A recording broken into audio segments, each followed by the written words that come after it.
Bien, c'est parti. Vamos a empezar. En principio quiero presentar a nuestro invitado de hoy. Nos visita Cristian Laval, profesor emérito de Sociología en la Universidad París-Nanterre, co-moderador del grupo de estudios sobre el neoliberalismo y alternativas. Trabajó en la obra de Jeremy Bentham en la historia del utilitarismo y el neoliberalismo en la sociología clásica y sobre el pensamiento de Marx.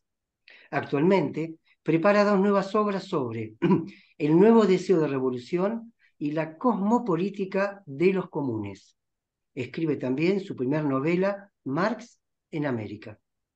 En esta ocasión vamos a escuchar de Christian Laval su propuesta sobre otra lectura de Marx, o tal vez debíamos decir de los Marx.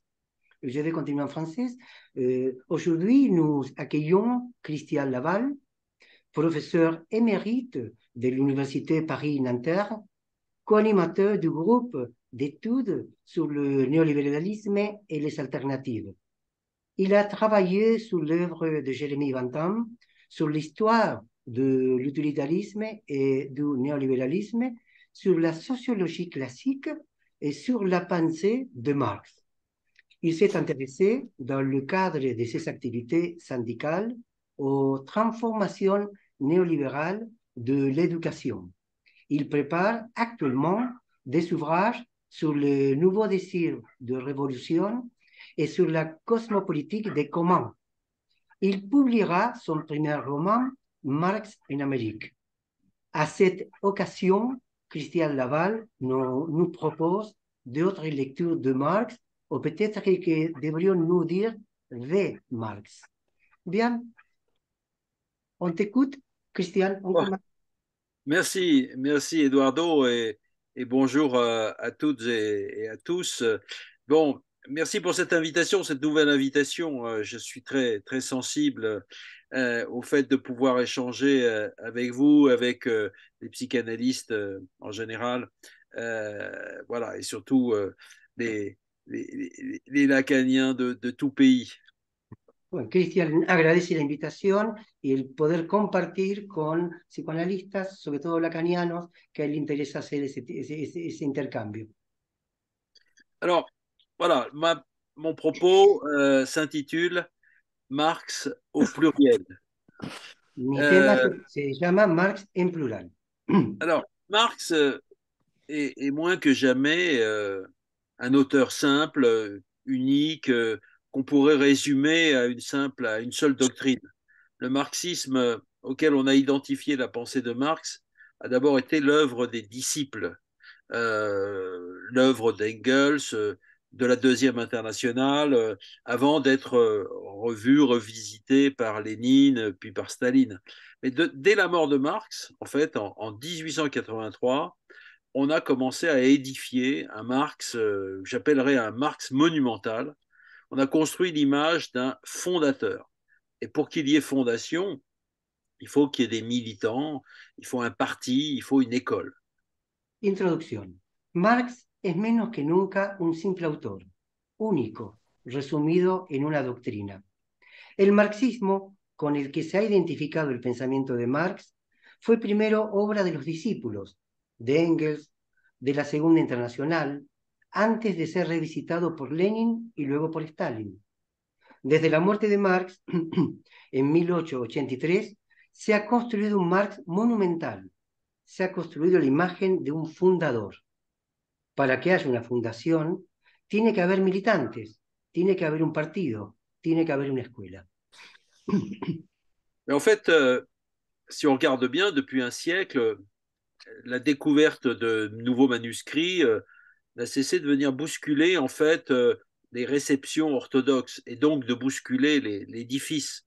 Ça a été le cas en particulier des manuscrits dits de 44, les manuscrits de 1844, qu'on appelle aussi les manuscrits parisiens.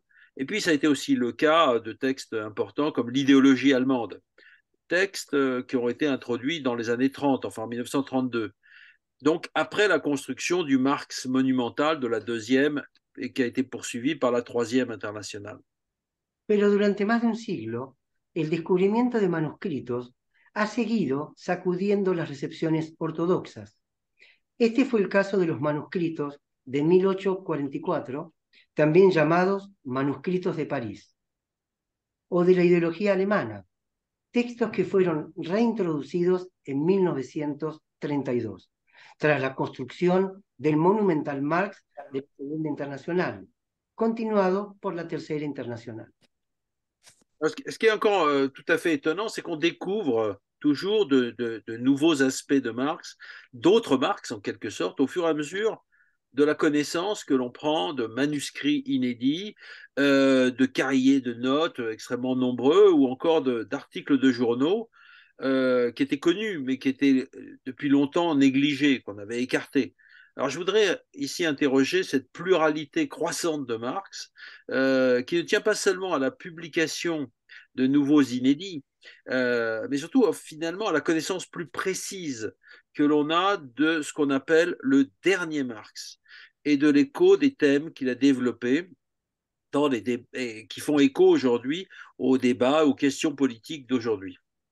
Hoy en día se siguen descubriendo nuevos y otros Marx a medida que nos familiarizamos con manuscritos inéditos, cuadernos y artículos periodísticos descuidados durante mucho tiempo. Me gustaría cuestionar aquí esta creciente pluralidad de Marx, que no solo se debe a la publicación de muchas obras inéditas, sino sobre todo al conocimiento más preciso que tenemos del último Marx y al eco que encuentran los temas que desarrolló en los debates y cuestiones políticas actuales. Alors, comme on va le voir un peu plus loin, je reviendrai là-dessus, ce n'est pas seulement en fait l'ampleur ou la diversité des thèmes, des sources ou des lectures que l'on fait de Marx qui pousse à pluraliser Marx. En fait, c'est surtout son mode de travail, sa façon de lire, sa façon d'écrire et de penser qui fait de son œuvre, si on peut appeler ça une œuvre, en fait, c'est déjà problématique, ce qui fait de son œuvre un espace de transformation continue. Como veremos, no es solo la amplitud y diversidad de los temas, fuentes o lecturas de Marx lo que nos lleva a pluralizar a Marx. Es sobre todo su forma de trabajar, su particular forma de trabajar, su forma de leer, escribir y pensar, lo que hace de su obra un espacio en continua transformación. Alors, finalement, qu'en est-il de l'auteur Marx? Et là, je mets auteur entre guillemets. À parler d'un Marx au pluriel, comme je voulais le faire, ce n'est pas en fait très nouveau. On sait, on connaît en fait les oppositions constituées dans l'histoire des interprétations de Marx. On sait l'opposition entre un Marx jeune et un Marx de la maturité, l'opposition entre un Marx humaniste et un Marx scientifique, un Marx libertaire et un Marx autoritaire. Bon, à chaque fois dans ces discussions, dans ces débats qui n'ont jamais cessé, il s'agissait toujours de faire la différence, de discerner un Marx vrai, un vrai Marx, d'un faux Marx, un bon Marx et un mauvais Marx. Bon, et on verra d'ailleurs que ces interpretations unilatérales continuent aujourd'hui d'exister. Bien, acá hay un título, ¿y qué con el autor Marx? Y Christian pone autor Marx entre comillas. Hablar de un Marx en plural no es nuevo. Conocemos las oposiciones formadas en la historia de las interpretaciones entre un Marx joven, un Marx de la madurez, un Marx humanista y un Marx científico, pero también un Marx libertario y un Marx autoritario. Cada vez, en estas discusiones, se trataba de distinguir un Marx real, verdadero, de un Marx falso, un Marx bueno de un Marx malo. Se verá que siguen existiendo interprétations unilatérales. Mais en fait, à chaque fois, ce qui est finalement clairement en question, d'un côté ou de l'autre, c'est précisément l'idée qu'il y aurait un Marx que l'on pourrait définir comme unité première, solide et fondamentale. Selon la conception classique que l'on se fait, ou que l'on se fait, enfin, que l'on se faisait, que l'on se fait encore de ce qu'est un auteur. Et ici, quand je parle d'unité première, solide et fondamentale, à propos de l'auteur. Je cite la fameuse conférence de Michel Foucault, Qu'est-ce qu'un auteur, hein, une conférence de 1969. Et dans cette conférence, Foucault remettait en cause le privilège de l'auteur et son corrélat, l'unité de l'œuvre qu'on lui attribue. Pero lo que está claramente en cuestión es precisamente la idea de que existe un Marx que podría definirse como una unidad primaria, sólida y fundamental, según la concepción clásica que se tenía y se tiene de un autor. Y aquí, cuando hablo de unidad primaria, sólida y fundamental, cito la famosa frase de Michel Foucault, que es un autor. Conferencia en 1969. En esta conferencia, Foucault cuestiona y vuelve a cuestionar, pone en tela de juicio el privilegio de autor, del autor, y su correlación, la unidad de la obra que se le atribuye. Voilà. Et parmi les fonctions de l'auteur que dégage Foucault, dans le système de la culture moderne, comme il dit, Foucault, justement, isole une fonction très particulière et finalement assez rare, qui est celle qui consiste à ouvrir la possibilité de nouveaux discours. Et il invoque alors la figure de deux fondateurs ou instaurateurs de discursivité, c'est comme ça qu'il les appelle, fondateurs ou instaurateurs de discursivité. Et ces deux auteurs, ces deux figures, ce sont Freud et Marx. L'instauration de discours donc, dont il parle, dont Foucault parle, n'est pas du tout la fondation d'une science. C'est la constitution d'un espace de différence d'avec un discours premier, lequel espace ou champ discursif, je reprends les expressions de Foucault, inclut à la fois l'oubli de l'origine, du fait des transformations successives, et la nécessité d'un retour au fondateur. Ce qui distingue la fondation d'une science, que ce soit la biologie, l'astronomie ou l'histoire, sont les exemples qu'il prend, c'est que la science ne dépend pas d'un auteur ou du rapport entre un auteur et une œuvre. Entre las funciones del autor en el sistema moderno de la cultura, Foucault aísla una función muy particular y bastante rara, que es la de abrir la posibilidad de nuevos discursos. A continuación, invoca la figura de fundadores o iniciadores de la discursividad. En este caso, Freud y Marx. El establecimiento del discurso no es el fundamento de una ciencia, sino la constitución de un espacio de diferencias a partir de un discurso primario, cuyo espacio o campo discursivo incluye tanto el olvido del origen debido a transformaciones sucesivas, tanto como la necesidad de un retorno. Lo que distingue el fundamento de una ciencia, biología, astronomía o historia, y es que la ciencia no depende de un autor, ni de la relación entre un autor y una obra. Or, à l'époque où Foucault prononce cette conférence, il y a vraiment deux retours qui s'imposent en France. Le retour à Freud de Lacan, bien sûr, et un peu après, le retour à Marx d'Althusser. Et c'est bien sûr avec Lacan et Althusser que Foucault entend dialoguer. Ce que Foucault voit dans le retour, c'est une oscillation inévitable finalement et assez problématique pour lui entre un, entre guillemets, c'était déjà là, il suffisait de bien lire finalement l'auteur, tout était déjà là, et ce n'étaient pas les mots qu'il fallait, les mots manquaient, ou les concepts manquaient. Finalement, dans cette conférence, la charge critique ne doit pas être sous-estimée. Elle vise d'ailleurs plus Althusser que Lacan, me semble-t-il, dans la mesure où Althusser désignait alors Marx comme le fondateur d'une science, au même titre qu'un Lavoisier, par exemple. Bien. Pero en ese momento había dos retornos en tiempos de la conferencia, ¿no? de Foucault, que eran necesarios en Francia: el retorno al Freud de Lacan y el retorno de Althusser a Marx.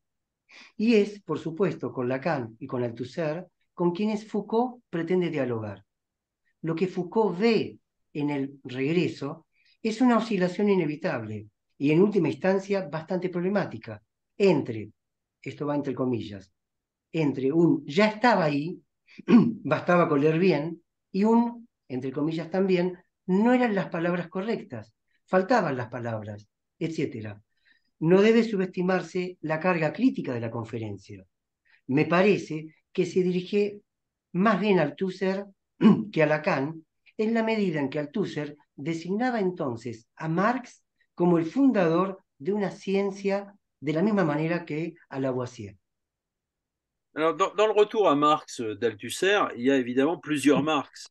Mais c'est parce que Marx, justement, a mûri, qu'il a rompu avec son passé idéologique, qu'il est passé finalement d'un humanisme influencé par Feuerbach à une science de l'histoire radicalement nouvelle.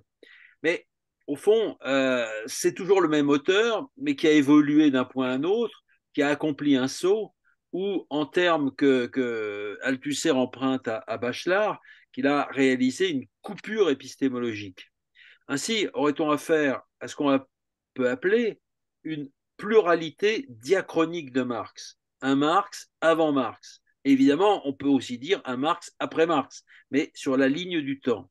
Et cette pluralité diachronique permet des choix qui sont à la fois théoriques et politiques. Par exemple, le choix entre un Marx humaniste et un Marx scientifique. En el retorno a Marx, de Althusser, hay ciertamente varios Marx, pero es porque Marx ha madurado, que ha roto con su pasado ideológico, pasando de un humanismo influido por Feuerbach a una ciencia de la historia radicalmente nueva. Sigue siendo el mismo autor de Marx, pero que ha evolucionado de un punto a otro, o más precisamente, que ha dado un salto, o en términos tomados de Bachelard, una ruptura epistemológica. Se estaría entonces ante lo que puede llamarse una pluralidad diacrónica de Marx, un Marx antes de Marx. Y esta pluralidad diacrónica permite elegir entre un Marx humanista y un Marx scientifique. Or, justement, ça ne suffit pas cette pluralité diachronique de Marx. Il faut reconnaître, c'est plus compliqué et plus intéressant, une pluralité synchronique de Marx. Et ça, c'est la démarche de Maurice Blanchot, dont on sait l'importance qu'il a pour Foucault, la place qu'il occupe dans sa constellation intellectuelle. Dans un texte très court, Blanchot distingue trois paroles de Marx. C'est le titre de ce petit texte. Lesquelles paroles sont toutes trois nécessaires, dit-il, mais séparées. Et plus qu'opposées, elles sont juxtaposées. Ces trois paroles juxtaposées sont d'une part la longue histoire de la philosophie, dans laquelle Marx formule des réponses ou des prises de position à travers des concepts ou des conceptions relevant de la philosophie. Ensuite, c'est la deuxième parole, la parole de l'action révolutionnaire, l'appel au passage à l'acte violent même, voire de temps en temps à l'exercice de la terreur. Enfin, troisième parole, c'est celle de la science, au sein de laquelle Marx aurait introduit une dimension subversive quant à l'idée même de science. Hay acá un nuevo título que es el reconocimiento de la pluralidad sincrónica. Dice Christian, el enfoque de Maurice Blanchot es muy diferente y conocemos su lugar en la constelación intelectual de Foucault, en un texto muy breve, 3 páginas. Blanchot distingue 3 palabras de Marx, que son todas necesarias, pero separadas, y más que opuestas, yuxtapuestas. Estas 3 palabras yuxtapuestas son, por un lado, la larga historia de la filosofía, en la que Marx formula respuestas o posiciones a través de conceptos o concepciones propias de la filosofía. Segundo punto, luego, la palabra de acción revolucionaria, el llamado a los actos violentos, incluso el ejercicio del terror de vez en cuando. Y por último, la tercera palabra, la de la ciencia, en la que se dice que Marx introdujo una dimensión subversiva a la idea misma de ciencia. Alors, si Blanchot reconnaît que, je cite, ces langages se heurtent et se disjoignent en Marx, donc qu'ils ne sont pas contemporains, qu'ils sont hétérogènes, il ajoute une remarque à la fois discrète et très pertinente, très subtile. Ces langages, dit-il, semblent converger vers la même fin. On reviendra plus loin vers ce semblant de convergence qui a toute son importance. Cette juxtaposition des paroles, donc, on peut aussi la voir comme une véritable contradiction. C'est par exemple l'interprétation de Marx que donne Castoriadis dans ses articles du début des années 60, dans la revue de son groupe Socialisme ou Barbarie. Pero si Blanchot reconoce que, y voy a citar, estos lenguajes chocan y se desconectan de Marx, que no son contemporáneos, que son heterogéneos, añade esta discreta y pertinente observación. Estos lenguajes parecen converger hacia el mismo fin. Volveremos más adelante sobre esta apariencia de convergencia que es importante. Esta juxtaposición, entre comillas, también puede ser vista como una verdadera contradicción. Esta es, por ejemplo, la interpretación de Marx dada por Castoriadis en sus artículos de principio de la década de 1960 en la revista de su grupo Socialismo o Barbarie. Alors, selon Castoriadis, Marx ne peut dégager les lois objectives du développement du capital qu'en réduisant finalement les ouvriers à n'être que des rouages passifs de la grande machine industrielle. Autrement dit, je cite Castoriadis, en lisant le Capital, on tombe, dit-il, sur un énorme paradoxe. Marx, qui a découvert la lutte des classes, écrit un ouvrage monumental analysant le développement du capitalisme, ouvrage d'où la lutte des classes est totalement absente. Et pour lui, c'est une contradiction donc entre l'élément révolutionnaire, et cet élément révolutionnaire, c'est la pratique transformatrice des classes dominées, et l'élément conservateur, qui est une pensée qui reste enfermée dans les schèmes idéologiques du capitalisme. Alors, pour Castoriadis, Marx n'est pas seulement hétérogène, il est intrinsèquement contradictoire. Según él, Castoriadis, Marx solo puede derivar leyes objetivas para el desarrollo del capital, reduciendo a los trabajadores a engranajes pasivos de la gran maquinaria industrial. En otras palabras, citando a Castoriadis, al leer El Capital, uno se encuentra con una enorme paradoja. Marx, que descubrió la lucha de clases, escribe una obra monumental analizando el desarrollo del capitalismo, una obra en la que la lucha de clases está totalmente ausente. Es una contradicción entre el elemento revolucionario, la práctica transformadora de las clases dominadas, y el elemento conservador, un pensamiento que permanece encerrado en los esquemas ideológicos del capitalismo. Marx no solo es heterogéneo, sino que es inherentemente contradictorio, según Castoriadis. Alors, je vais évoquer le travail que j'ai fait avec Dardo, dans le livre Marx, prénom Karl. Hein. Donc, je suis un peu désolé de me citer, de me citer moi-même. Bon, mais dans notre reprise du problème de l'hétérogénéité chez Marx, nous lui avons donné un caractère beaucoup moins unilatéral. Finalement, pour nous, pour Dardo et moi, toute l'œuvre de Marx est traversée par une tension, ce que nous avons appelé une tension, entre la logique du capital comme système achevé et la logique de l'affrontement des classes. Alors pour nous, tension ne veut pas dire contradiction, encore moins abolition de l'une des dimensions, comme le fait Castoriadis. Mais tension veut dire pour nous jeu permanent entre ces deux logiques et tentative de résolution imaginaire dans ce que Blanchot a très justement nommé un semblant de convergence. Dice que va a citarse a sí mismo y a... C'est Pierre, ¿verdad? C'est Pierre, vraiment, Pierre Dardot, ¿oui? Pierre Dardot, oui.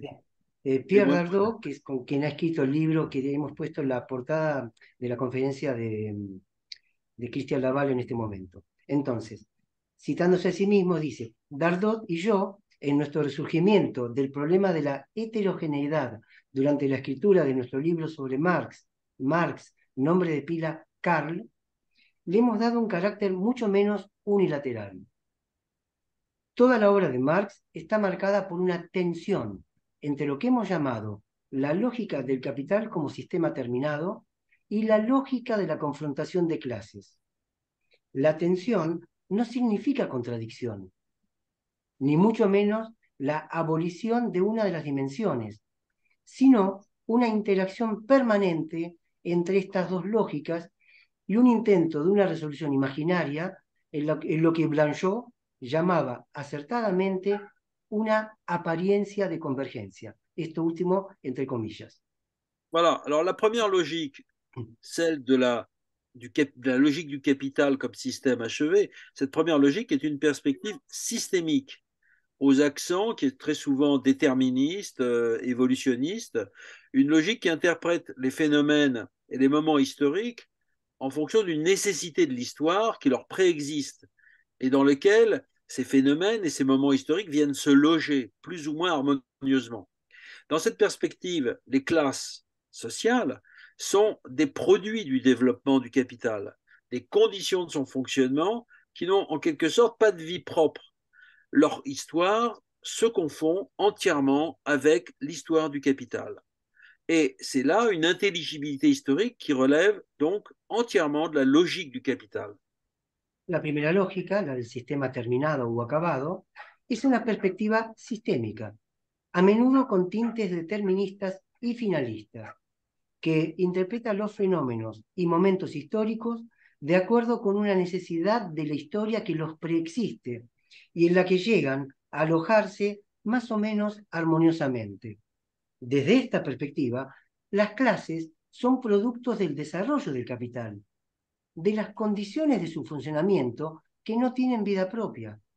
Su historia está íntimamente entrelazada con las del capital, se confunde. Se trata de una inteligibilidad histórica que pertenece a la lógica del capital. Alors, à cette logique du capital s'oppose une seconde logique, comme j'ai dit, celle de l'affrontement des classes. Et cette seconde logique, on la trouve dans des ouvrages comme Les luttes de classe en France, comme le 18 Brumaire de Louis Bonaparte, ou encore La guerre civile en France. Elle offre, cette seconde logique, une perspective stratégique qui enregistre très précisément, très soigneusement, les mouvements respectifs des classes. Dans les analyses historiques de Marx, donc, les classes ne sont pas des choses, ne sont pas des rouages du capital, ce sont des rapports dynamiques, des rapports vivants qui naissent justement au fur et à mesure des affrontements sociaux. Et alors, nous avons affaire à quelque chose de tout à fait important, au déploiement d'une intelligibilité historique a partir de la logique de la lutte. La segunda lógica, que se encuentra en las luchas de clase en Francia, el 18 Brumario de Luis Bonaparte o la Guerra Civil en Francia, es una perspectiva estratégica que registra cuidadosamente los respectivos movimientos de clases. En los análisis históricos de Marx, las clases no son cosas o engranajes del capital, sino relaciones dinámicas, vivas, que surgen de los enfrentamientos sociales. Se trata, pues, del despliegue de una inteligibilidad histórica basada en la lógica de la lucha. Christian, donnez-moi une minute, je vais écrire Brumaire pour le public en Argentine. ¿Sí? Un segundito, quiero aclarar algo que ha dicho recién Cristian, que lo bajé para tenerlo acá a mano. Acá está. Brumario, Brumaire en francés, Brumario en castellano, es el segundo mes del calendario republicano francés. Y 18, Brumario, es una fecha del calendario republicano francés que equivale al 9 de noviembre de 1979, en la cual Napoleón Bonaparte ejecutó su golpe de Estado. C'est tout. Vous pouvez continuer. Oui, non mais j'ajoute, puisque c'est l'occasion de faire un petit commentaire en dehors du texte. Chez Marx, c'est complètement ironique. C'est ironique parce que justement, il se moque de Napoléon III. Marx, de hecho, se burla de Napoleón III. Voilà, il se moque de lui en faisant référence justement au premier Bonaparte, au vrai Napoléon, si je puis dire. Voilà, c'est tout. Alors, je disais que cette seconde perspective stratégique est en réalité subordonnée à la première, à la logique du capital, spécialement dans les commentaires que Marx fait de sa propre pensée.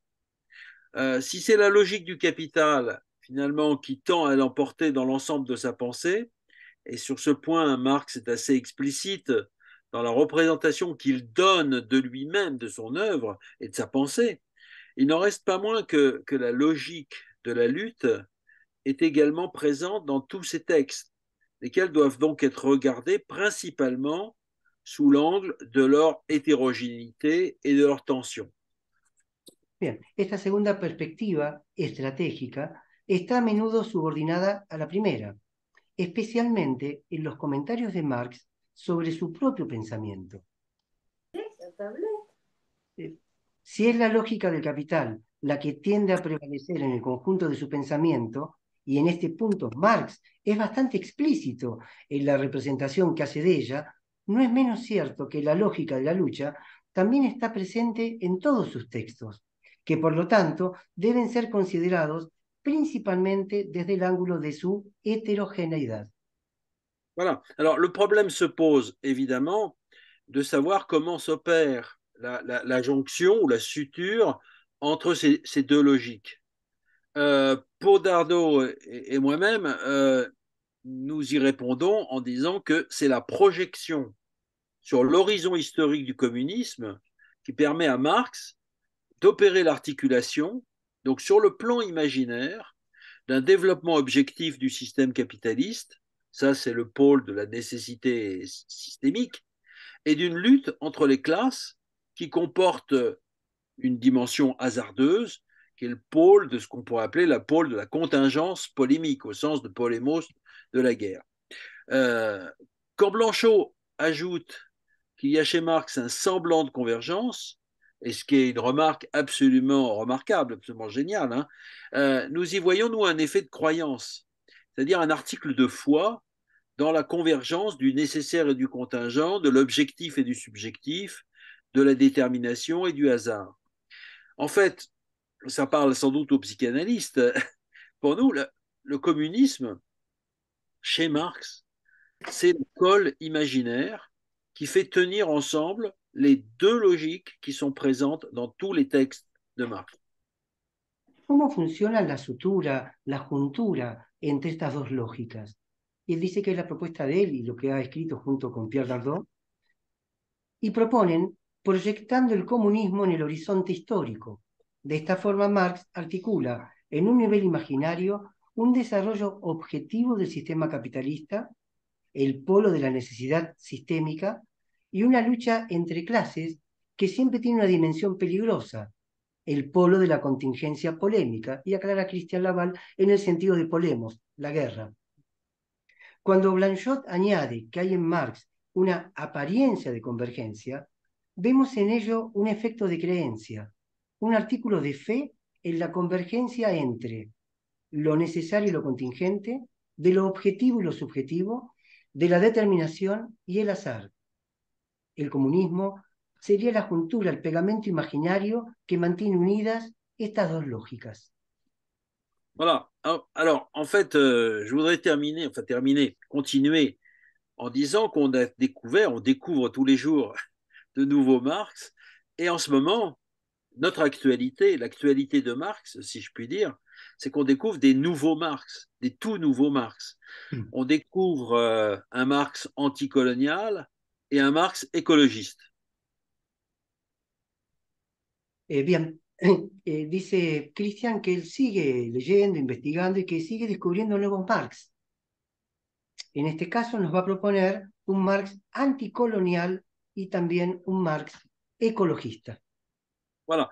Alors, l'opération de retour à Marx, dont on a déjà parlé plus haut, cette opération de retour à Marx, elle est problématique aussi pour une autre raison, c'est qu'elle nie la dimension historique de la réception d'une œuvre, c'est-à-dire la transformation obligé en fait de sa signification selon les coordonnées d'une époque. Et ce qui est aujourd'hui à l'ordre du jour dans les lectures de Marx, c'est la reconstruction d'un Marx beaucoup moins eurocentrique et d'un Marx beaucoup moins productiviste qu'on ne le pensait. En d'autres termes, d'un Marx anticolonial et d'un Marx écologiste. La operación de volver a Marx, entre comillas, es muy problemática en la medida en que niega la dimensión histórica de la recepción de una obra, es decir, la transformación de su significado según las coordenadas de una época. Lo que está a la orden del día en las lecturas de Marx es la reconstrucción de un Marx mucho menos eurocéntrico y un Marx mucho menos productivista de lo que pensábamos. Y esta es la propuesta, un Marx anticolonial y un Marx écologique. Voilà, et ces nouvelles lectures, donc complètement liées à notre époque, s'appuient sur des textes de Marx, mais eux-mêmes très hétérogènes. La plupart qui n'ont publié encore, ou rester à l'état de notes dans des carnets. Le corpus de Marx, en fait, en s'élargissant, le pluralise d'une nouvelle manière.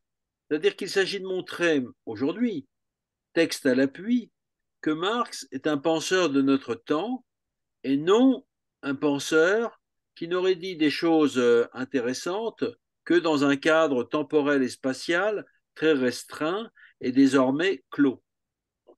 Y estas nuevas lecturas se basan en textos que son en sí mismos heterogéneos, se apoyan en ellos, la mayoría de ellos inéditos, que han quedado en formas de notas en cuadernos. El corpus de Marx, al ampliarlo, al elongarlo, lo pluraliza de una manera nueva. El objetivo es mostrar por medio de textos que Marx es un pensador de nuestro tiempo, y no un pensador que hubiera dicho cosas interesantes, pero solo dentro de un marco temporal y espacial muy restringido y entonces ahora cerrado. Voilà. Alors ces lectures, en fait, portent aujourd'hui une attention toute nouvelle, par exemple aux articles de journaux que Marx a rédigés, notamment pour le journal américain, le New York Tribune, pendant moins une décennie, hein, de 1851 à 1862. Des articles qui étaient plutôt négligés jusqu'alors, et puis aussi une attention soutenue au carnet de Marx à la fin de sa vie, entre 1879 et 1882. Une grande part de ces articles et une grande part de ces cahiers de notes portent sur ce qu'on peut appeler la périphérie du capitalisme, sur ce que le chercheur Kevin Anderson appelle justement les marges du capitalisme. Autrement dit, les sociétés précapitalistes et les territoires colonisés. Ahora se presta una nueva atención a los artículos periodísticos que Marx escribió para el New York Tribune durante más de una década, 1851-1862, y a los cuadernos de Marx, casi al final de su vida, entre 1879 y 1882.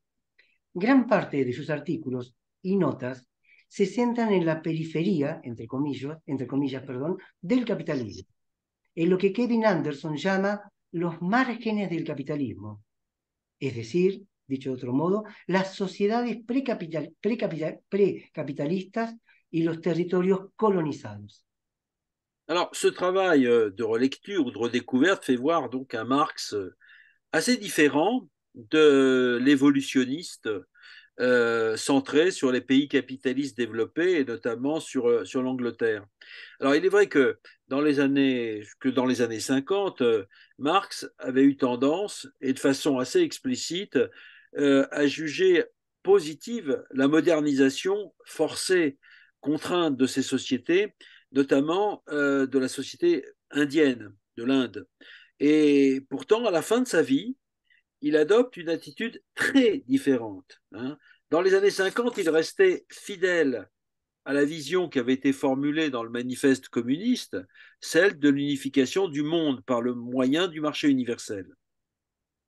Este trabajo de redescubrimiento revela a un Marx muy diferente del evolucionista centrado en los países capitalistas desarrollados y en particular en Inglaterra.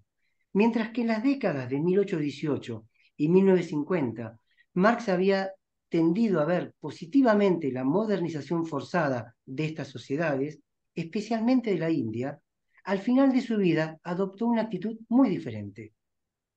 En la década de 1850, se mantuvo fiel a una visión formulada en el Manifiesto Comunista, la de la unificación del mundo por intermedio del mercado universal.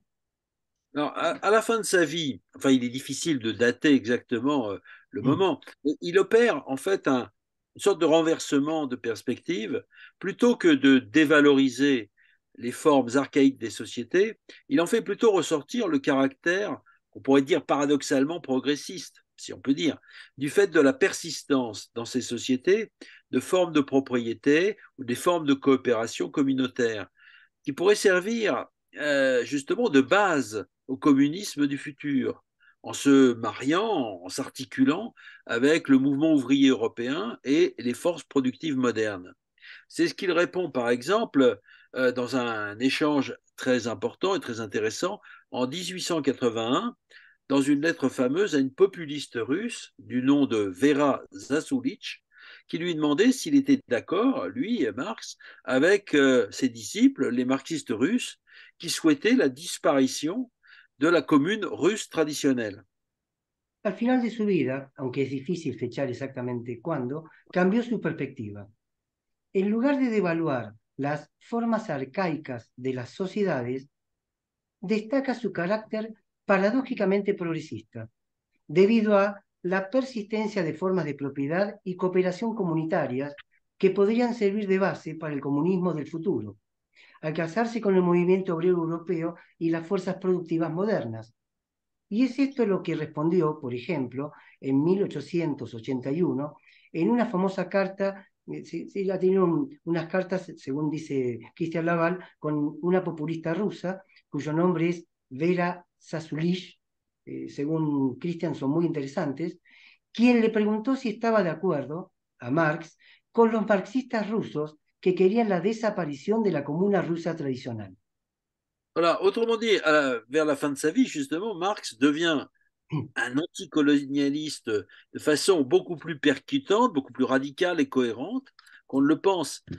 C'est-à-dire qu'il ne dénonce pas seulement la barbarie de la colonisation impérialiste, il se met à valoriser des formes sociales traditionnelles dans la mesure où elles comportent de très précieuses dimensions communistes.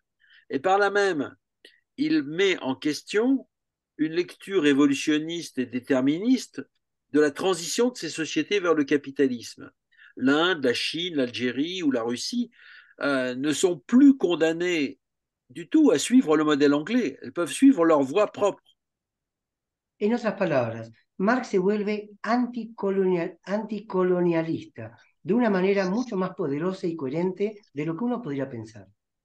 No solo denuncia la barbarie de la colonización imperialista, sino que valora las formas sociales tradicionales en la medida en que tienen valiosas dimensiones comunistas y, por esta misma razón, cuestiona una lectura evolucionista y determinista de la transición de estas sociedades hacia el capitalismo.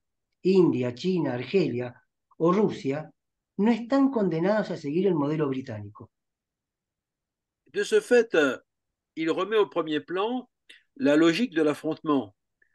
Parce que ce sont les résistances ou les révoltes paysannes, les révoltes rurales, qui peuvent conduire en fait à un développement non seulement différent de l'Angleterre, mais à un développement non capitaliste de ces sociétés.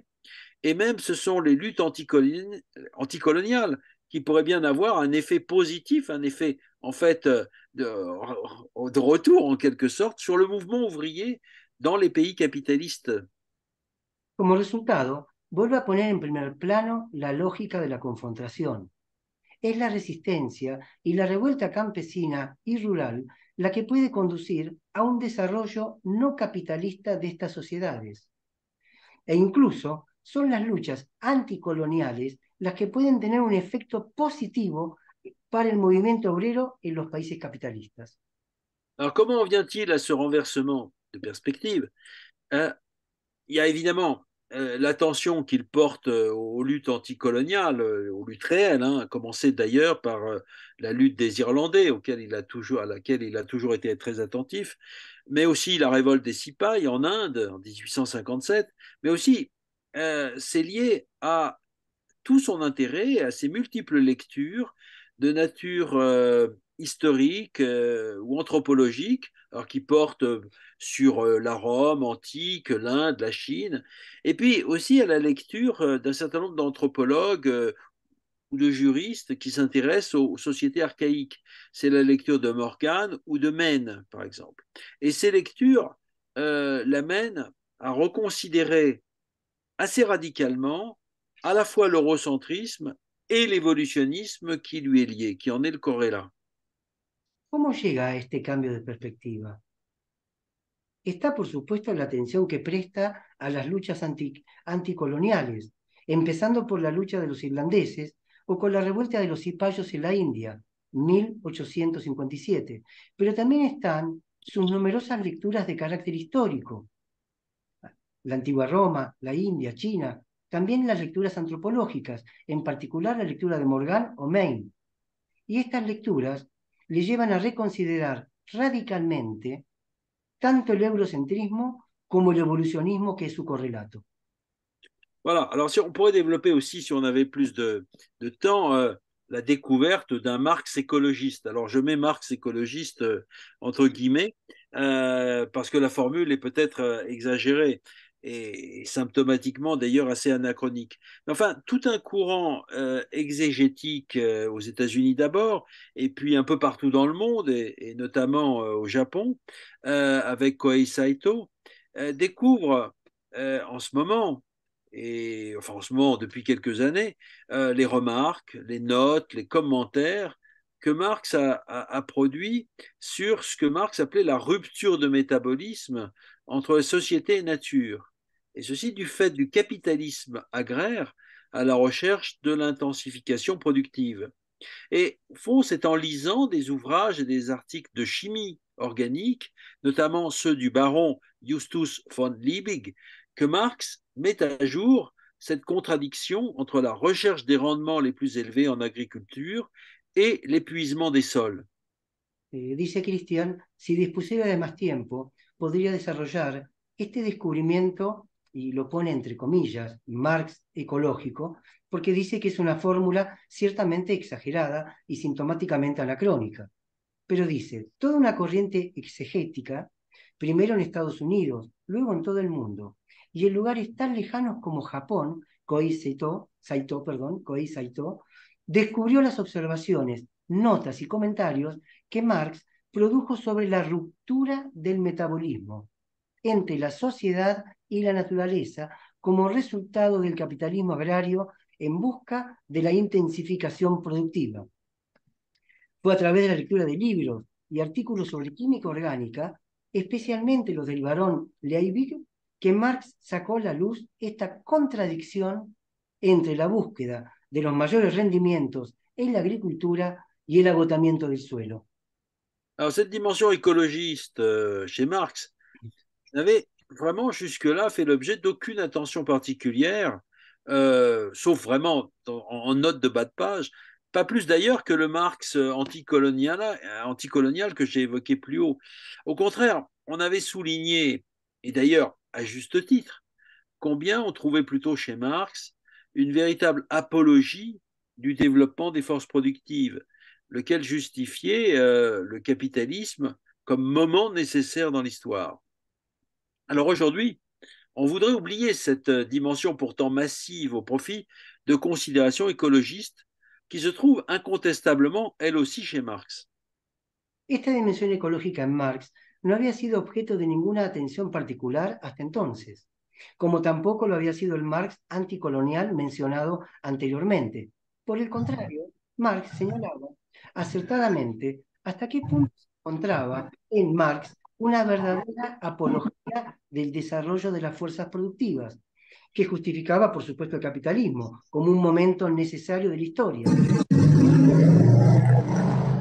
en favor justamente de las consideraciones ecológicas que también se encuentran en Marx.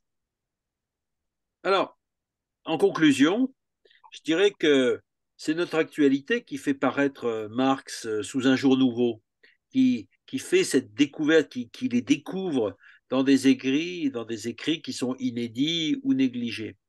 Alors, cela nous reconduit à la question initiale que nous posions à la suite de Foucault sur l'auteur Marx.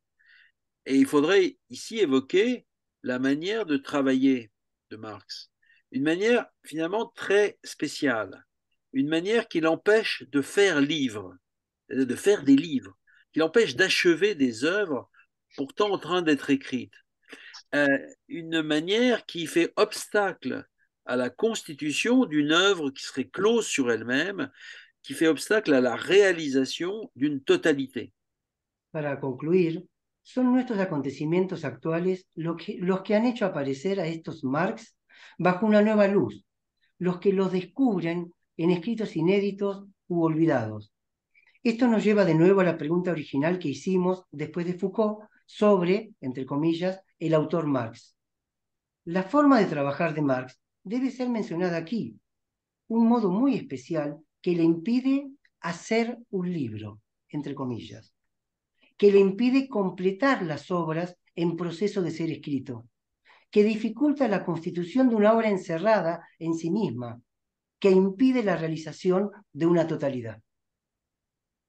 Sa manière de travailler et d'écrire, à partir de notes prélevées sur des champs de savoir très divers, définit donc un espace discursif, je reprends l'expression de Foucault, que Marx constitue lui-même en écrivant, donc un espace de transformation continue, non seulement de ce qu'il absorbe en lisant, mais un espace de transformation donc de sa propre pensée, qui s'altère, qui devient autre à mesure qu'il lit, en étendant sa recherche à de nouveaux champs de savoir. Et quand il parle de sa façon de travailler, en quelques rares occasions, Marx se compare lui-même à une machine qui absorbe, assimile et rejette une matière transformée. Su forma de trabajar y escribir, a partir de apuntes tomados de campos discursivos muy diversos, define un espacio discursivo que Marx constituye al escribir un espacio de transformación continua, no solo de lo que absorbe mientras lee, sino también un espacio de transformación de su propio pensamiento, que se altera, que se hace otro a medida que lee extendiendo su investigación a nuevos campos. Cuando habla de su forma de trabajar, pocas veces, en raras ocasiones, Marx se compara a sí mismo con una máquina que absorbe, asimila y rechaza la materia transformada. Alors finalement, Marx n'est pas seulement cet instaurateur de discours dont Foucault a parlé, à partir duquel se serait ouvert donc un champ discursif qui ne cesserait de se transformer au point d'effacer son origine, ce qui inclurait la nécessité du retour. Marx est un transformateur de discours et par là même un producteur de différences et d'écarts qui ne cesse de déjouer la fixation d'un discours propre et homogène. Plus Marx écrit en lisant, plus Marx lit en écrivant, et moins il est auteur au sens classique du terme dans notre culture. Marx no es solo un instaurador del discurso, como Foucault propuso para él, a partir del cual se habría abierto un campo discursivo, que nunca dejaría de transformarse hasta el punto de borrar su origen, lo que incluiría la necesidad de este retorno a. Marx, y esta es la propuesta fuerte de Christian Laval, es un transformador del discurso y por lo tanto un productor de diferencias y desviaciones que no cesan de frustrar la fijación de un discurso propio y homogéneo. Cuanto más escribe Marx mientras lee, o lee mientras escribe, menos es un autor en el sentido ya clásico del término en nuestra cultura. Alors, est-ce pour autant qu'il n'y a pas de principe unitaire ou un mode propre de lecture et d'écriture chez Marx?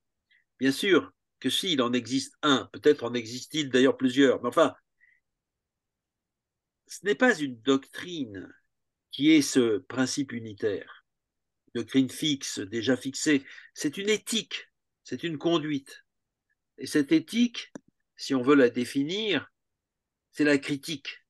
C'est la lutte permanente contre le monde tel qu'il existe. Ça, c'est la définition que Marx donne de sa conduite propre. Marx est donc une machine, acceptez le terme, c'est une machine critique qui transforme tout, y compris ses propres produits, pour contribuer à la transformation du monde. ¿Significa esto que no hay en Marx un principio unitario, un modo de leer y escribir? Por supuesto que lo hay uno, lo hay, pero no es una doctrina, es una ética, es una conducta. Y esta ética, si queremos definirla, es la crítica, es la lucha permanente contra el mundo tal como existe. Así se veía Marx a sí mismo, esa lucha permanente contra el mundo tal como existe. Marx es una máquina crítica que transforma todo, incluido sus propios productos, para contribuir a la transformación del mundo. Este es Voilà, el... j'ai Merci, terminé. merci. Merci, merci de votre attention à tous et merci, Eduardo, pour cette traduction très fidèle. Il est trop fort. Il est fort, Eduardo. Il est trop fort. Muchas gracias de la traducción. A partir de este Eduardo, momento, je peux dire quelque chose? ¿Quién es que habla? Eduardo, je peux. Ah, Viviane. Je peux Oui, dire... oui, bien sûr, Viviane. Oui. Oui. Je voudrais dire... Parce que Christine doit faire la traduction, oui? Ah oui, d'accord. Oui. Je voudrais dire à Christian Laval... Me gustaría muchísimo decirle a Christian Laval combien quand on le lit ou quand on l'écoute, cuando uno lo lee o cuando uno lo escucha, il y a toujours l'effet de la production d'un ailleurs qui est très vivant. Siempre hay la producción de un más allá que es absolutamente vivo. Alors, ma remarque, là, je vais la dire maintenant, sur l'espace de transformation de l'œuvre. Mi observación sobre la transformación de la obra. C'est pas pour rien que vous êtes tout proche de l'école lacanienne. Y no es por nada que ustedes estén tan cerca de la escuela lacaniana. À l'école lacanienne, on appelle ça la varité, c'est-à-dire que Lacan... la varité, la validad, creo. Voilà. Pour s'opposer à l'idée que le frayage de Lacan serait une totalité, un système, une structure. Para oponerse a la idea de que el frayage de Lacan sería, pardon, Viviane, serait une totalité, une sería structure, una totalidad o una estructura. Ou un système. O bien un sistema. Et la façon de lire Lacan à l'école lacanienne, c'est la varité. C'est ce que vous venez de dire pour moi. La escuela lacaniana de leer a Lacan es la varité, la validad. Voilà. Pendant que j'ai la parole, je vous signale encore autre chose. On a une collègue à l'école lacanienne qui a recueilli toutes les citations que fait Lacan de Marx. Je vous indiquerai les références si ça vous intéresse. Tenemos una colega en la escuela lacaniana que ha recogido todas las citas de Lacan y que si les interesa yo después les paso el link. Tout à fait. Voilà, merci. Merci, c'est moi qui vous remercie. Varité, voilà, je ne connaissais Varité, pas. Oui. Voilà, très bien. Un beau jeu de mots, une belle création. Una bella creación, Varité. Bueno, Eduardo. Bueno, un solo señalamiento. Christine, fais toi la traducción, s'il te plaît. Un solo señalamiento a propósito de la palabra máquina. Je voudrais signaler quelque chose de très important par rapport au mot machine. Para quienes venimos transitando los textos de Guattari. Pour nous qui lisons les textes de Guattari, cuando escuchamos máquina, quand on entend le mot machine, escuchamos máquina viva. On entend machine vivante. Y este es el comentario que quería hacer respecto de Marx como una máquina. Et ça, c'est le commentaire que je voudrais faire par rapport à Marx comme une machine. que tú estás acercándonos para poder pensar. Así que que gracias. tu nous proposes pour pouvoir penser. Voilà. Bueno, Alors, perdón. Perdón. non, je voulais juste sur la machine. Quisiera decir algo al respecto de la palabra machine, máquina. Marx écrit à sa fille euh, en s'excusant de lui demander toujours d'acheter des livres. Cuando Marx escribe a su hija pidiéndole disculpas de siempre comprar, estando comprando libros, Parce que il ne se gênait pas dans ses lettres de commander toujours les nouvelles parutions, surtout en France. C'est à cette porque él occasion. pedía absolutamente las nuevas ediciones cuando habla naturalmente con su hija. Donc c'est à cette occasion que il lui dit voilà, je suis désolé de te demander encore des livres, mais je suis une machine qui ne peut pas se passer d'absorber toujours plus de livres pour les rejeter en fait sur le fumier de l'histoire. Drôle d'expression qui en fait a quand même une certaine connotation, je dirais, intestinale, si je puis dire. Sí, te pido disculpas por pedirte tantos libros, lo que pasa que yo soy una máquina y luego lo vuelvo a regurgitar y esto se transforma en una suerte de excremento de la historia y es realmente una referencia muy orgánica, muy intestinal. Lacan parlait de poubellisation. Oui. Y Lacan hablaba de pubelización, es decir, si se puede traducir así, de tachos de basura, pero bueno, En castellano, transformado en castellano, sustancia. Cristín, sería publicación, pero también, ¿cómo decir? Tacho de basura, tirar a la basura y Sí. publicar, detritus. Sí, Okay. sí. Bueno, Sí. Pero bueno, pubelización. ok. Carlos Segovia y después Alicia pidieron hablar, ¿sí? Carlos. Merci. Si, merci Christian. Je trouve que ta description de ce qu'on nomme Marx comme un espace en transformation continue n'est pas seulement très belle, mais je pense qu'elle a aussi une grande valeur cartographique. Ese término que empleas como Marx de un espacio, un mouvement, vous avez dit, un espacio. En transformation continue. Un espacio en transformación continua no es solamente extremadamente bella como expresión, sino también cartográfica. Puisqu'elle permet reconsteller dans une pluralité d'étoiles la pluralité diachronique, Althusser, la pluralité synchronique peut être convergente, Blanchot, les contradictions, Castoriadis, etc. Je crois que vous devriez reprendre parce que je dois traduire par segment. Donc c'est important. Ça a été trop long? Un peu long. Ah, je m'excuse. Non, non, non, c'est pas un problème. Bon, je disais que je les trouve très intéressants et suggestifs dans sa valeur cartographique. Es muy sugerente en su valor cartográfico. ¿Por qué? Puisqu'elle permet de reconsteller. Porque permite de volver a reconstelar. Dans une, on peut dire, pluralité d'étoiles. Sí, en una pluralidad de estrellas. Hein? Tous les différentes approches pluralistes. Althusser, los enfoques pluralistas. Par contre, je trouve un peu plus problématique peut-être. Aunque me parece un poquitito más problemático, quizás. La possibilité de distribuer dans deux registres différents. Que la posibilidad de distribuir en registros distintos. Le capital comme système et la lutte des classes. Le capital comme système et la lutte des classes. Y la lucha de las clases.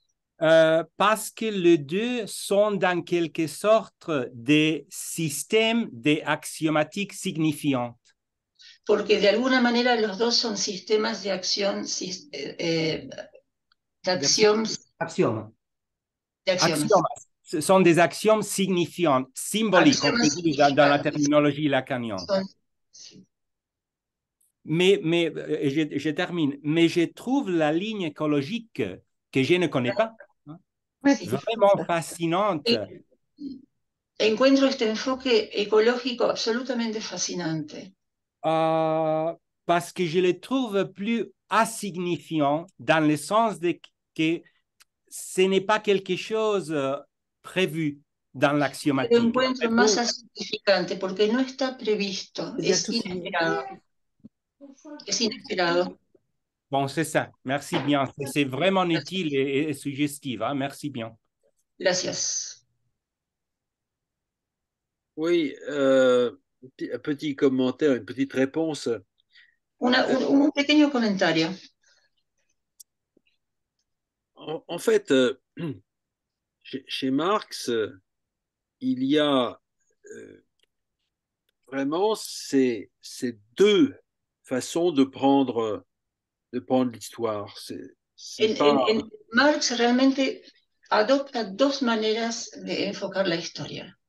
Mais dans les mêmes textes, c'est ça qui est étonnant, dans les mêmes textes, on trouve à la fois cette idée d'un développement nécessaire du capital avec ses trois objectifs. En los mismos textos se encuentra esta idea del desarrollo del capital. Et d'autre part, la lutte des classes. Y por otro lado, la lucha de las clases.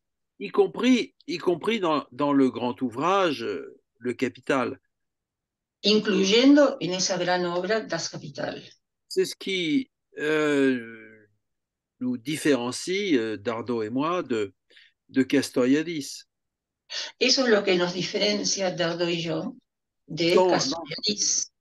Dans Le Capital, il y a une insistance justement sur cette dimension de violence qui est faite à la société, qui est faite au prolétariat. En el Capital hay justamente una insistencia sobre esta violencia que se le hace a la sociedad. Bon, même si, évidemment, il y a une très grande difficulté chez Marx à penser la façon dont la lutte ouvrière peut Aún si para Marx es muy difícil considerar cómo la lucha de la clase obrera peut modifier la calculabilité finalement puede de la modificar la calculabilidad de la valeur d'échange de la force de travail et de la plus-value. Valor del trabajo. Voilà. Ce qui fait que dans la suite de Marx, dans les marxismes successifs, en los marxismos sucesivos, le problème a toujours été reposé, y compris chez les opéraïstes italiens contemporains. Siempre se vuelve a replantear este problema, inclusive en los operaístas italianos. Voilà. Et pour ce qui est de l'écologie, pour ce qui est de l'écologie de Marx, hein, si de Marx, il y a quelque chose qui est vraiment très frappant, très percutant aujourd'hui. Hay realmente un concepto que es extremadamente incisivo, especialmente en estos días. Et très difficile même à penser. Y muy difícil de pensar. C'est que Marx, dans sa formation, es que Marx en su formation saint-simonienne, formación saint-simonienne, avait comme schème de pensée que l'avenir de l'humanité était l'exploitation intensive du globe. Que la idea de la explotación en el futuro era la explotación global del mundo. globe, c'est de la planète, de la Terre, l'exploitation. El mundo. C'est-à-dire, il faut rappeler ceci qui est important pour comprendre Marx. Hay que realmente señalar esto porque es importante para comprenderlo a Marx. Il appartient à une époque où Y l'on pense pertenece a una cierta época que l'exploitation du globe, c'est-à-dire la explotación del globo terráqueo, l'exploitation technique, industrielle técnica de la industrial planète, del planeta, allait être en quelque sorte le dépassement, le dépassement et la condition du dépassement de l'exploitation des hommes par les hommes. sería la condición de la explotación de los hombres por los hombres. Gracias, Alicia.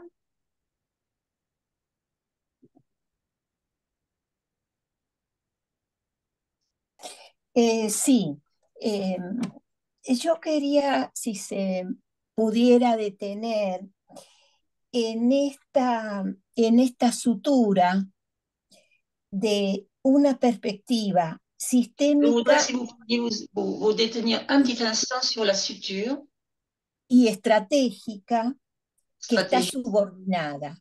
qui est Y subordonnée. si se puede detener ahí, y si esta sutura abre hacia este pensador actual. Est-ce que cette suture s'ouvre vers ce penseur actuel?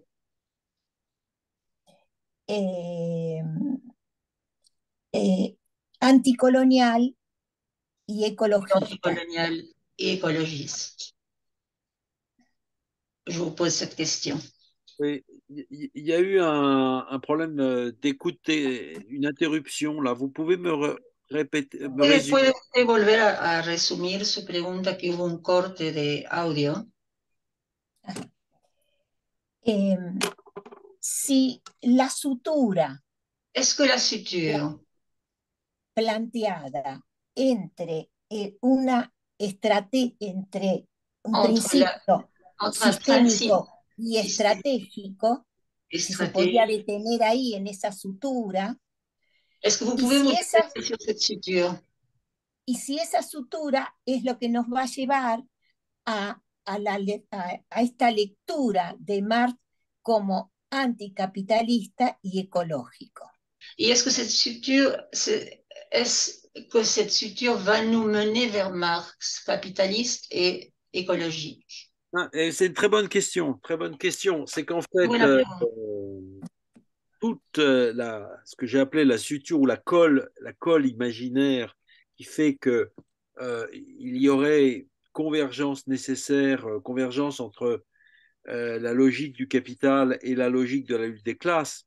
Hay una convergencia entonces entre la lucha de las clases et la lutte, vous m'avez dit la lutte des classes et la lutte de classe, et entre la logique du capital et la logique de entre la lógica del capital y la lucha de las clases es el pegamento.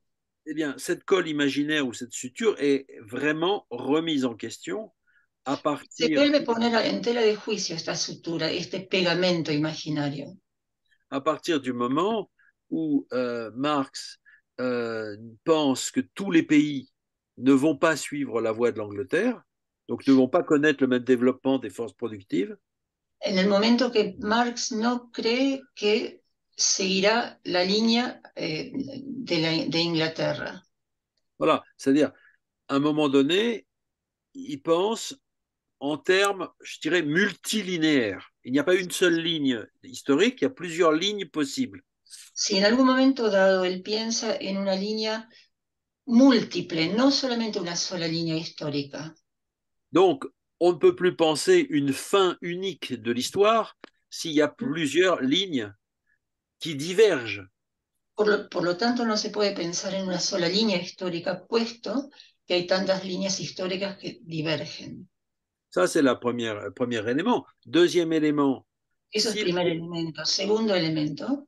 si le capitalisme, comme il commence à le penser, détruit les conditions naturelles de la vie, si el capitalismo, tal como lo considera él, destruye las condiciones de la vida, on ne peut plus penser le capitalisme comme le moment nécessaire qui va nous mener au régime harmonieux du communisme.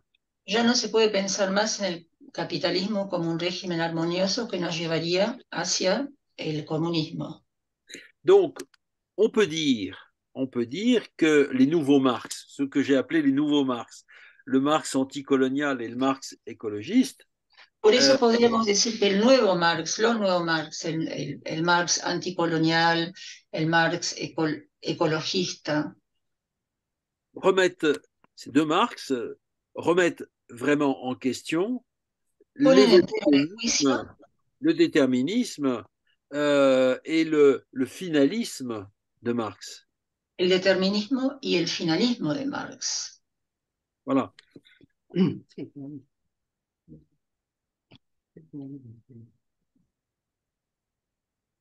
Sí, agregaría algo a esto que estás diciendo que me haces pensar, Cristian. J'ajouterai quelque chose encore parce que tu me fais penser à quelque chose. Esta propuesta de un Marx multilineal Cette idée d'un Marx multilinéaire ou linéal, quasi rizomático, presque quasiment rhizomatique, permitiría la aparición de singularidades permettrait alors justement l'apparition de singularités, que si no la compactación capitalista necesariamente las aplasta. parce que sinon justement cette compacticité capitaliste pourrait être écrasée. Sin dejar lugar a nada que sea nuevo. Sans donner aucun lieu, aucune place à quelque chose qui soit absolument nouveau. Por eso me parece acertado señalar en las sociedades precapitalistas C'est pour cela qu'il me semble très important de souligner que dans les sociétés précolonialistes, como has hecho tú al tomarlas comme tu as fait en parlant de ceci, claro, en estos artículos del New York Tribune, dans les articles New York Tribune, donde aparecen esas subjetividades y esas où apparaissent justement ces subjectivités. Porque aunque sea obvio, lo voy a decir, no somos iguales. Parce que même s'il paraît évident ce que je vais dire, nous ne sommes pas tous les mêmes. Eso. C'est ça ce que je voulais dire. Oui. Et le problème, c'est que Marx, justement, sous l'influence du premier socialisme saint-simonien. Marx bajo la influencia del primer socialismo saint-simoniano. Des années 1820-1830. Más o menos en 1820-30. Pensait qu'il y avait un devenir homogène de toute l'humanité. Pensaba que había un devenir homogéneo. C'est-à-dire que nous allions tous devenir les mêmes. Sentía que íbamos a transformarnos todos en iguales. C'est-à-dire que nous serions tous des coopérateurs unis dans l'exploitation de la planète. Que seríamos todos unidos en la explotación del planeta. Voilà. Et c'est vraiment la formation de Marx, la formation. Esa es la formación de Marx, la verdadera formación de Marx. Et peu à peu, justement, c'est pour ça qu'il se transforme lui-même au fur et à mesure de ses travaux, il s'auto-transforme en quelque sorte, il va penser tout à fait autrement. Sí, y es justamente porque se autotransforma al pasar el tiempo que él piensa de otra manera, eventualmente. Il va aller jusqu'à corriger la rédaction du Capital. Hasta se corrige y corrige la rédaction del Capital. Dans la traduction française du Capital, la traduction francesa, au début des années 1870, Más o menos al principio de los años 1870, donc après la Commune de Paris, después de la Comuna de París, il introduit donc des corrections dans la version française, introduce correcciones en la versión francesa, où, de façon très explicite, il corrige tous les passages où l'Angleterre était posée comme la fin de l'humanité, la fin du développement historique.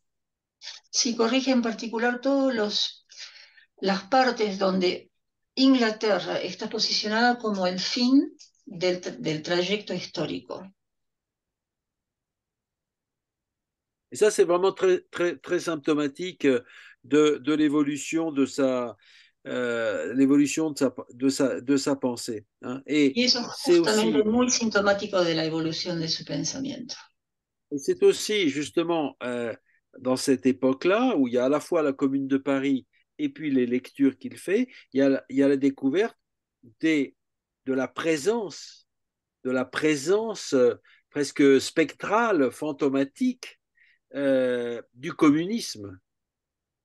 Y es justamente en esa época, la época de la Comuna de París, donde aparece este espectro del comunismo.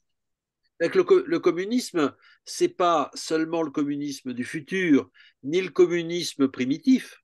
No es solamente el comunismo del futuro ni el comunismo primitivo. C'est le communisme existant dès aujourd'hui.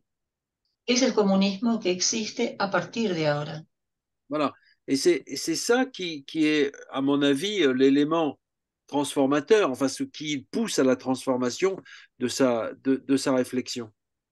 Y eso es lo que genera ese impulso transformador de su pensamiento. Et en même temps, il voit que le capitalisme ne cesse de détruire justement les éléments communistes de notre vie. Y él se da cuenta justamente que el capitalismo no hace más que destruir los elementos comunistas de nuestra vida. Voilà. Eso es.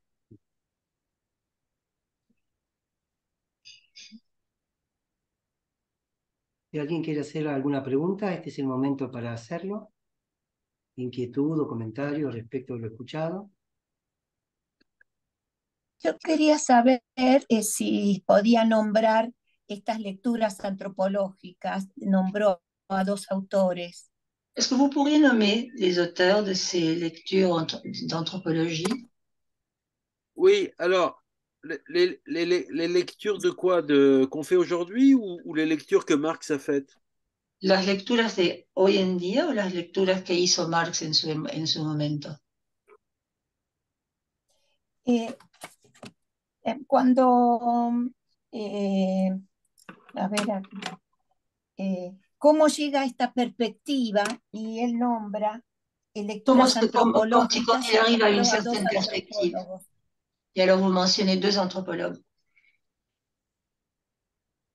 J'ai cité deux anthropologues, oui, j'ai cité deux anthropologues. C'est le premier, le plus important à lire, c'est Morgan.